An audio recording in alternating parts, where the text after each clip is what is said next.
How y'all doing today? This is C4. I apologize for the 30-minute delay. There were some issues with the Spreaker app, and it had locked me out for 15 minutes. Again, I apologize for that, and here we go. Today is episode 1 of the main suspects. It's a segment on the show where we look at some of the most mysterious and disturbing criminals in history. This is going to be different from our other segment, Cold Cases, where we look at some of the most disturbing criminal cases around the world. And today on the main suspects, we're going to be looking at Leonardo Cianciulli. I apologize if I had messed up that name. Leonardo was born reportedly April 18th, 1894. in a small town named Montella in Italy. Reportedly, she came from an extremely broken home, so bad that when she was young, she had attempted suicide twice.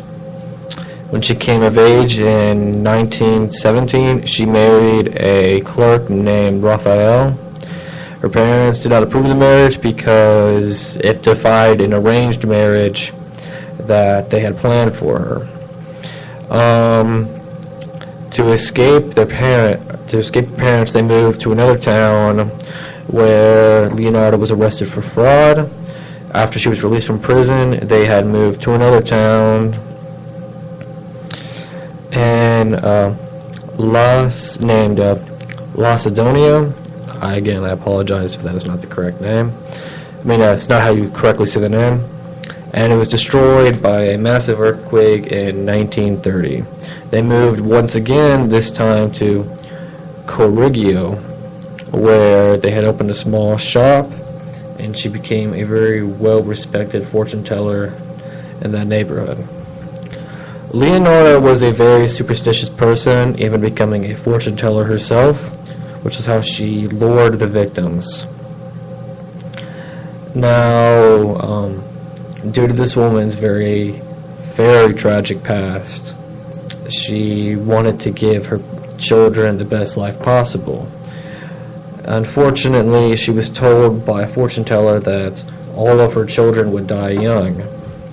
She was not far off, given that she had become pregnant 17 times, losing a handful in miscarriage, and 10 others extremely young due to illnesses.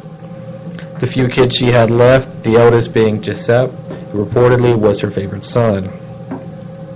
Now, another fortune teller had told her that to protect her son from being drafted into the Second World War, that how she planned on protecting her when she would end up either in prison or an insane asylum. Ignoring this, Leonardo lured a young woman to her shop and eventually killed them. The 3 known victims are Foresta Setti, Francesca Solve, and Virginia Capicio. Again, I am very sorry if I did not pronounce those names correctly.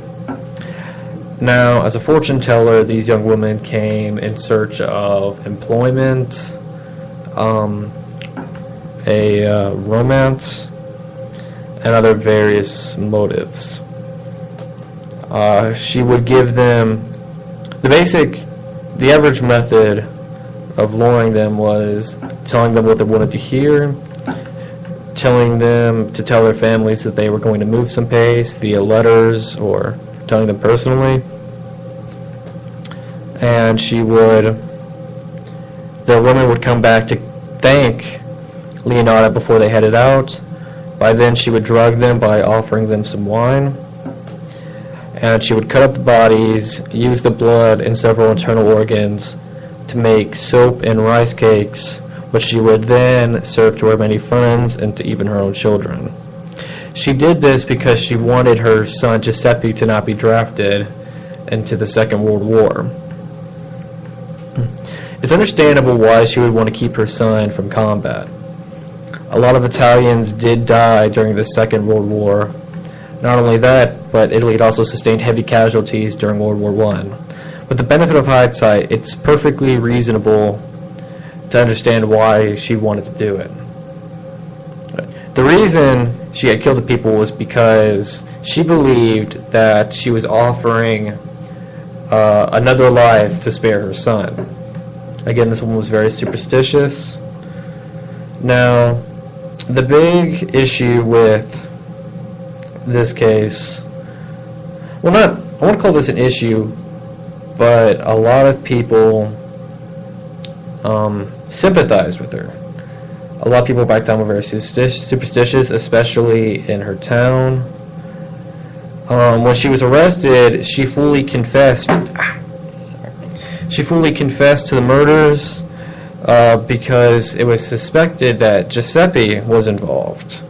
She confessed so much that she wrote a memoir describing how what she did with the bodies. Most of our information comes from that memoir and several interviews with family members. A big question that comes with this case is how much can you sympathize with the killer? What I mean is, when you look at the early life of Leonardo, you can almost understand. You can't justify the killings, but you can understand them. Her early life was defined by tragedy. Her mother was excessively cruel to her due to the fact that she was from a loveless marriage. Leonardo had believed that she was cursed by her mother because she did not want to go with the arranged marriage. She had lost nearly all of her children and almost all of her valuables due to a gigantic earthquake. But at the same time, the three victims were almost completely innocent. These were women who wanted love, employment, financial security, and they came to Leonardo, and Leonardo had falsely given them advice and tips on where to go, what to do.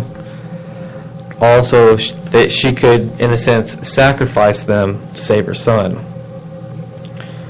There's been many films based on this case, including Gran Bolito and Da Lucia.